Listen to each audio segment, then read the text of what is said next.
Yo, yo, yo, what is happening? What is happening? This is Yeshub. I just want to get in real quick and touch up on Shannon Sharpe. I had a lot going on yesterday. I wasn't able to get in it. Here is an article from the New York Post. Shannon opens up about the ESPN firing and why he wanted news to wait even longer.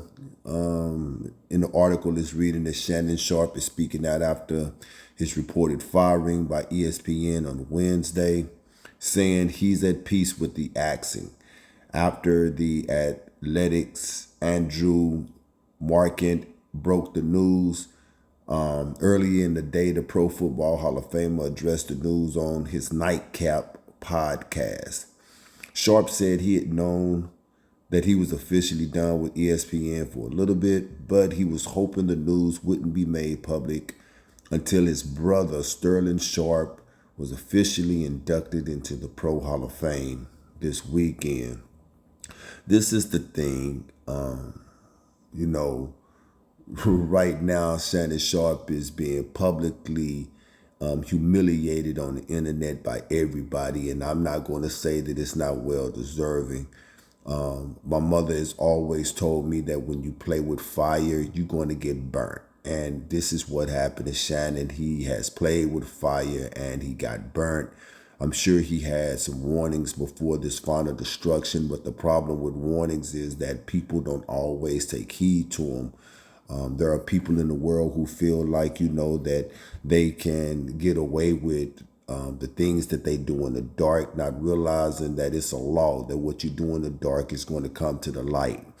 But with that being said, let it be known that I don't wish any ill intent for Shannon Sharpe, right? Because we've all done things that we are ashamed of. Just a lot of us haven't gotten caught in the things that we have done. But one of the worst things that Shannon did in this situation was settled with the girl. If his legal team did not have the capacity to beat this case, then I feel that Shannon was probably paying the wrong legal team, because it was clear to everybody that this was her intent from the very beginning. True, Shannon stepped in the ubu, which meant that he was going to smell like ubu, but at the same time, I feel that Shannon had a good chance of fighting this thing and overcoming it. All ESPN was waiting on.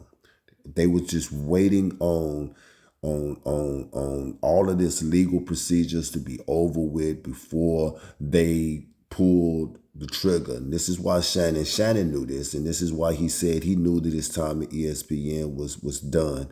And I'm sure him settling with this girl was his way of just trying to make it go away. But if anything happened outside of Shannon being found justified and it was proven that she was trying to extort him, then this is what ESPN was going to do. When you settle, it don't necessarily say that you are guilty, but it don't say that you're innocent either. You see what I'm saying?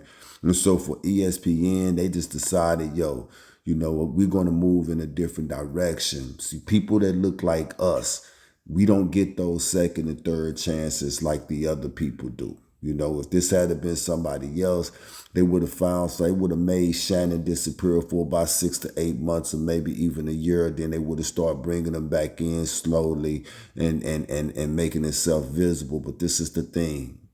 We are a forgiving community. And Shannon got Nightcap and he also got Club Shay Shay, right? Shannon is going to be all right. He's still going to be able to pay his bills. He's still going to be, a face in the media. The only thing that I hope is that Unc has learned his lesson for real, because now you have funded a thought. That's what you have done. You have retired a woman that is for the streets. Because of the bad choices and the habits and the fetishes that you have. But we all make mistakes. It's all right. This is Shir Yeshub. This is my take on Shannon Sharpe. I'm going to, whenever I get the time, I'm going to come back and do a little bit more on it. But until next time, man, y'all, peace and love. This is Mo Talk.